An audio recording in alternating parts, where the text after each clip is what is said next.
Una vez más a la sede del Centro de Prensa Internacional del Ministerio de Relaciones Exteriores de la República de Cuba. De inmediato iniciamos la conferencia de prensa del Ministerio de Salud Pública sobre la actualización de la situación epidemiológica del país frente a la COVID-19. Nos acompaña, como ya es habitual, el doctor Francisco Durán García, director nacional de epidemiología del MINSAP. Doctor, los buenos días. Buenos días a ustedes, a Lázaro, que nos apoya desde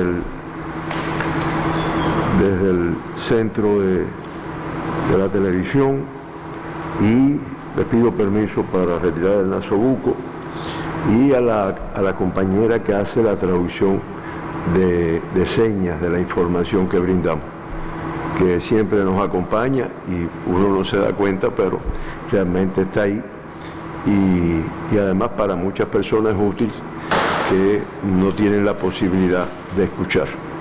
Bueno, nosotros en el día de hoy, y buenos días a todas las personas que, como digo yo, se levantan todas las mañanas y escuchan nuestra información.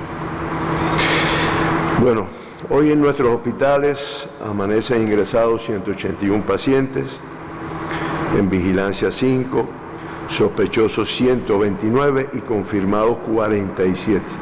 Activos 47. Se vigilan en la atención primaria 254 personas por nuestros profesionales, nuestros especialistas. Ayer nuestros laboratorios de biología molecular procesaron 2.714 muestras para el diagnóstico de la COVID-19. En los laboratorios de biología molecular del Instituto de Medicina Tropical Pedro Curí, 928, en los del Centro Provincial de Higiene, Epidemiología y Microbiología de La Habana, 658, el de Santiago de Cuba, 283, y el de Villa Clara, 252. En los del Hospital Hermanos Amejeiras, 388, en el Centro de Ingeniería Genética y Biotecnología, 146, y en los laboratorios de Centro de Investigaciones de la Defensa Civil, 59 muestras. Como resultado de estos estudios que se hicieron, se diagnosticaron 13 personas con el SARS-CoV-2, o sea, con el virus, y la COVID-19. Y de esta forma se acumulan 234.800 muestras procesadas, 817 muestras procesadas y 2.462 positivas, que representan el 1,05% de las procesadas. Ayer se procesaron también muestras de todas las provincias, las más significativas de La Habana con 2.000, pero Cienfuegos procesó 60, de Holguín se procesaron 81, de Santiago de Cuba 138, y así, de todos los territorios, de todas las provincias del país. Los 13 casos diagnosticados son cubanos todos, 12 son contactos de casos confirmados, y en uno se precisa la fuente de infección. Con estos 12 que son contactos de casos confirmados, pues ya suman 2.136 personas que se han diagnosticado en nuestro país, el 88,3% de todos los diagnosticados que han tenido como fuente de infección, como fuente de estudio, el haber sido contacto de un caso confirmado previamente. Como dije, hay uno en el cual se trabaja para precisar la fuente de infección, y con este pues ya suman 114 personas, el 4,7% de todos los diagnosticados, que se trabaja para poder precisar la fuente de infección. Con fuente de infección en el extranjero, 170, el 7%. De los 13 casos, 6 femeninos, y se acumulan el 49,6% en este sexo, y 7 masculinos, para un 50,4% de acumulado, o sea, 1.242 personas del sexo masculino en nuestro país han tenido la COVID-19. 8 de los 13 fueron asintomáticos, ya se acumulan 1.348, el 54,7% de todos los diagnosticados en Cuba, pues se han diagnosticado siendo asintomáticos, y en los últimos 15 días el 63,3% pues no tenían síntomas en el momento del diagnóstico de la enfermedad. Los grupos de edad afectados fueron de 20 a 40 años de edad, con 50 casos, seguido de los menores de 20 años de edad, y el grupo de 41 a 60, con 4 casos cada uno. Ahora, de los menores de 20 años de edad, hay 2 del sexo femenino, de 9 y 19 años, y 2 del sexo masculino, de 5 y 16 años. Todos los menores de 20 años diagnosticados pertenecen, bueno, ya lo vamos a decir, de los 13 casos confirmados, 12 pertenecen a la provincia de Artemisa y 1 pertenece a la provincia de Villa Clara. Los 4 menores de 20 confirmados ayer, todos pertenecen al municipio Bauta de la provincia de Artemisa, y todos son contactos de casos casos positivos, casos confirmados previamente, y todos son asintomáticos. El caso confirmado de la provincia de Villa Clara, y yo me detengo aquí porque, bueno, también la población va llevando los récords, va llevando las cuentas, y son provincias que incluso ya llevan mucho tiempo. Por ejemplo, la provincia de Villa Clara no tiene caso confirmado desde el 18 de mayo, y la provincia de Artemisa pues no tiene caso desde el 28 de mayo, o sea, Villa Clara desde el 18 y Artemisa desde el 28 de mayo. Esto, los de Villa Clara, el de Villa Clara, perdón, es del municipio Placeta, que es donde se detectó, donde se confirmó, y los de Artemisa, todos pertenecen al municipio de Bauta, en el área de salud Pedro Esperón.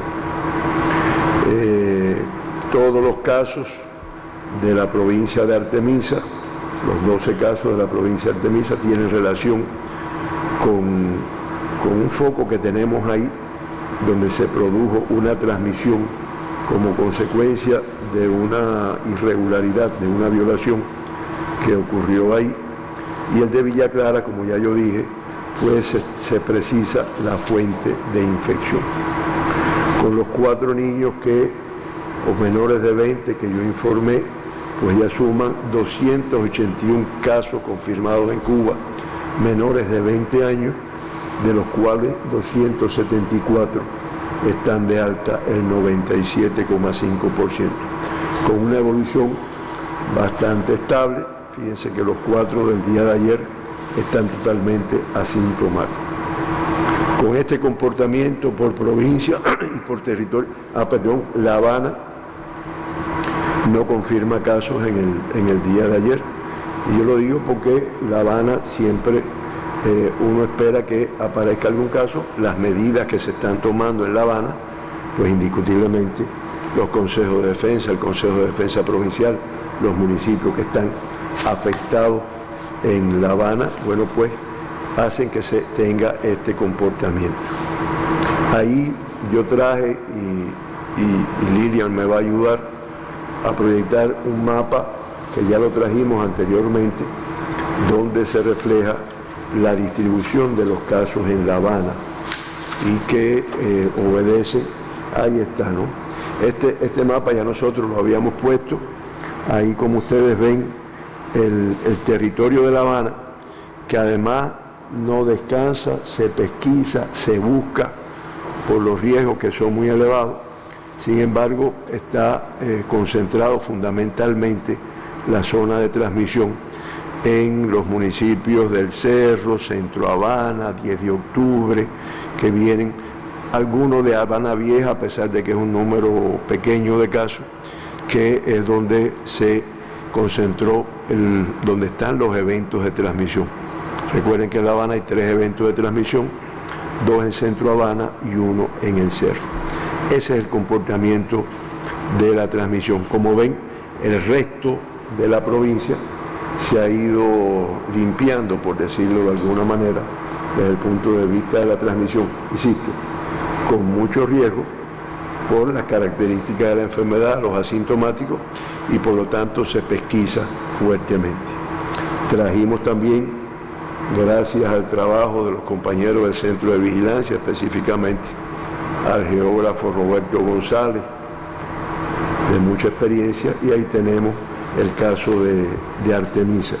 Y en el caso de Artemisa, como ustedes ven, está concentrado en la ciudad de Bauta, o sea, los 12 casos pertenecen a Bauta y al área de salud, Raúl Esperón, como dijimos anteriormente.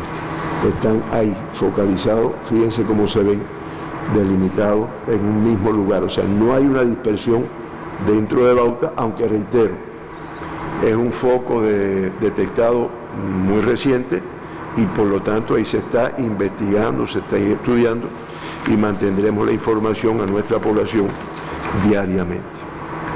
Con este comportamiento por territorio, pues la tasa de casos confirmados por 100.000 habitantes, en el día de hoy Artemisa está en 2,52. Es la tasa más elevada de nuestro país en estos momentos. Al tener este número, ya son 13 los casos confirmados en Artemisa, en Bauta. En el caso de La Habana, disminuye la tasa a 2,15 por 100.000 habitantes. Villa Clara, con el caso que confirmó ayer y que profundiza en su fuente de infección, pues tiene una tasa de 0,13 por 100.000 habitantes, y Cuba, con este comportamiento, pues la tasa es de 0,54 por 100.000 habitantes.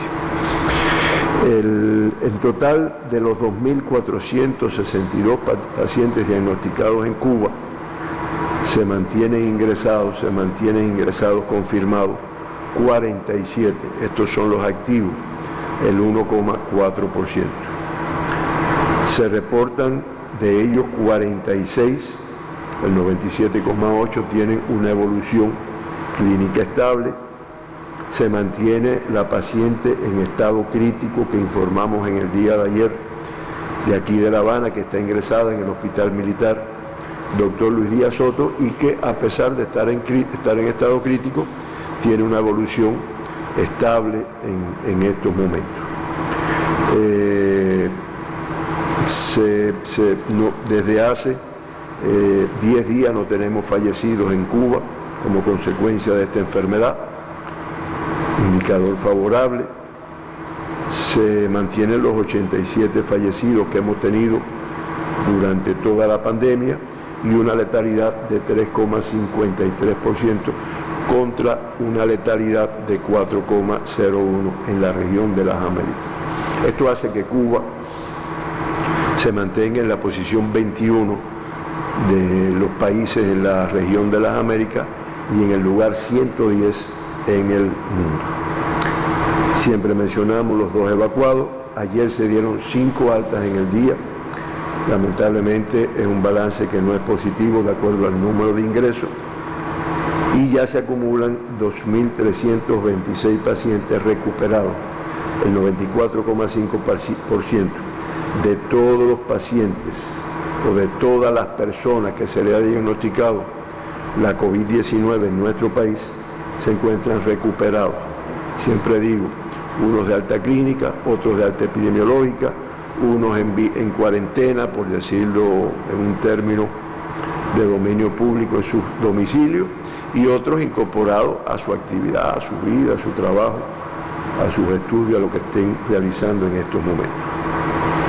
El mundo, esta mañana veíamos las declaraciones de la doctora Carissa Etienne, la directora general de la Organización Panamericana de la Salud, muy alarmada con el comportamiento de la COVID en el mundo y el comportamiento de la COVID en la región de las Américas, que realmente sigue siendo el epicentro de la enfermedad. No obstante, hasta las 12 de la noche de ayer, como siempre decimos, 185 países se mantienen con casos notificados de COVID-19, ascienden a 14.684.832 los casos confirmados en el mundo. Ayer la llamativa cifra de 208.103 casos se confirmaron en el mundo y todavía lo que es peor, 4.131 personas fallecieron como consecuencia de esta enfermedad, acumulándose 610.110 fallecidos, que representa una letalidad en el mundo de 4,15%. La región de las Américas, que sigue representando más del 50%, ya el 53,26% de todos los casos reportados en el mundo, pues ayer confirmaron 111.110 casos y ya suman 7.822.205 casos confirmados en las Américas. En el mundo, en la región de las Américas, lamentablemente ayer fallecieron 2.145 y se acumulan 314.013 fallecidos en nuestra región, para una letalidad, como yo dije anteriormente, de 4,01.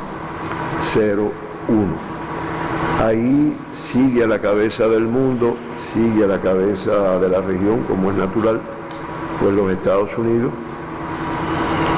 que ayer confirmó 56.750 casos, para un total de 3.830.010 casos confirmados y 140.906 fallecidos. Le siguen Brasil, la India, Rusia, Sudáfrica, Perú, entre los países con mayor afectación. Nosotros, reitero, el hecho de tener 13 casos confirmados, de tener 2 provincias que ya se encontraban desde hacía mucho tiempo sin confirmar casos, lo que nos hace es obligar más los esfuerzos, obligar más o exigir más, y además el exigirnos individualmente en las medidas de protección que debemos cumplir todos los cubanos y todas las personas que estén en Cuba en este momento, por lo riesgoso de la enfermedad, por el número, lo fácil de transmisión, la gran transmisibilidad que tiene, el hecho de que transmita en estado asintomático y que realmente es un virus extremadamente contagioso, extremadamente de mucho riesgo por todas estas características. Eso ahí se trabaja, nosotros diariamente iremos informando qué va saliendo, porque indiscutiblemente en estos 2 territorios, pues el número de muestras, el número de personas que se están investigando, ya desde ayer, no a partir de hoy, pues es importante. Igual que los contactos que se encuentran aislados de cada uno de los casos confirmados. Esa es la información hasta el día de hoy de la situación en Cuba, de la situación en el mundo. Y bueno, no sé si habrá alguna pregunta. Tenemos algunas preguntas, doctor. Una interrogante que nos hace un usuario por el correo COVID-19 dice lo siguiente: cuando se dice que un paciente está asintomático, ¿se hace alusión a lo fisiológico exclusivamente o se considera la ausencia de otros síntomas como pueden ser los neurológicos? No, cuando un paciente cuando una persona, porque no tiene síntomas, todavía no podemos identificarlo como tal. Cuando una persona tiene el virus y decimos que está asintomática, es que no tiene síntomas de ningún tipo. Fíjense que a veces que uno de los síntomas que a veces aparece y que es de los primeros es la anosmia, o sea, la pérdida del olfato, la pérdida del gusto, ¿no?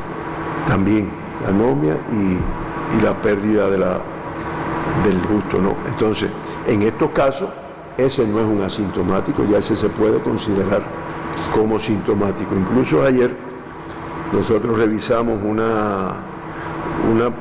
estudio que hicieron, que lo hizo el King's College de Londres, que lleva una aplicación donde va recogiendo los síntomas de diferentes partes del mundo y, por ejemplo, ellos hacen 6 grupos. Uno que es gripe sin fiebre, todo esto es sintomático. Dolor de cabeza, pérdida del olfato, dolores musculares, tos, garganta, dolor en el pecho, bien. Gripe con fiebre, es todo esto que estoy diciendo, además de la fiebre. Gastrointestinal, hay un grupo que le llaman gastrointestinal, que tiene dolor de cabeza, pérdida del olfato, pérdida del apetito, diarrea, dolor de garganta, dolor en el pecho, no tiene tos. Un nivel severo 1 que es ya con fatiga, que son muchos de estos, además de fatiga. Un nivel severo 2 que es la confusión, que son estos síntomas, dolor en el pecho, fatiga, confusión y dolor muscular. Y un nivel severo 3 que le llaman abdominal respiratorio, que es dolor de cabeza, pérdida del olfato, pérdida de apetito, tos, fiebre, ronquera, confusión, dolor muscular, falta de aliento, diarrea y dolor abdominal. Estos son los grupos. Ahora, todos estos son sintomáticos. Cuando se habla en Cuba o se habla en el mundo de los asintomáticos, pues estamos hablando de que no tienen síntomas ninguno de los casos, no tienen ningún tipo de síntoma. ¿Correcto? Bien. Siguiente comentario, doctor, también al correo COVID-19. Mi esposa fue positiva a la COVID-19 desde el 6 de abril hasta el 12 de mayo y desde esa fecha hasta ahora, cuando se peina, se le cae el pelo por grandes cantidades. La pregunta sería, ¿eso puede ser secuelas de la COVID-19? Bueno, lo que hemos revisado se plantea que hay un incremento de la caída del pelo, o sea que ahora en relación con la COVID, pues se ha visto que hay un incremento de personas en las cuales se presenta la caída del pelo. Que unas han tenido COVID-19 y otras no han tenido nada. Por lo tanto, se investiga si realmente, o sea, fíjate que en ninguno de los grupos que yo mencioné está la caída del pelo. Por lo tanto, no está como un síntoma que sea característico de la COVID. Entonces, se investiga a ver si hay alguna relación entre el virus, entre las manifestaciones, las afectaciones que pueda provocar a los folículos para la caída del pelo, pero realmente no hay ninguna evidencia. Sí, de situaciones estresantes que se han visto en otras ocasiones, y creo que más estresantes que la pandemia no hemos tenido en mucho tiempo, entre otras cosas, por el aislamiento que el ser humano no está acostumbrado, por el dolor, en algunos casos, por la pérdida de un familiar, por el susto, hay que decirlo, el susto de la persona cuando le dice tiene COVID, y bueno, ya creo que todo el mundo sepa los riesgos que tiene, pues realmente se ve que hay un incremento de la caída, pero una asociación exacta entre la COVID y la caída del pelo incluso no aparece, como yo pude referir aquí, entre los síntomas característicos de esta enfermedad. Creo, Héctor, que se nos acabó el tiempo. Terminamos la ronda de preguntas, doctor. Nuevamente, muchas gracias a todas las personas que nos escuchan, a Lázaro, a la compañera del lenguaje de señas y a todos ustedes que nos permiten esta transmisión. Muchas gracias. El agradecimiento también para usted, doctor, y por supuesto para todos los que nos siguen. Devolvemos la señal a los estudios centrales.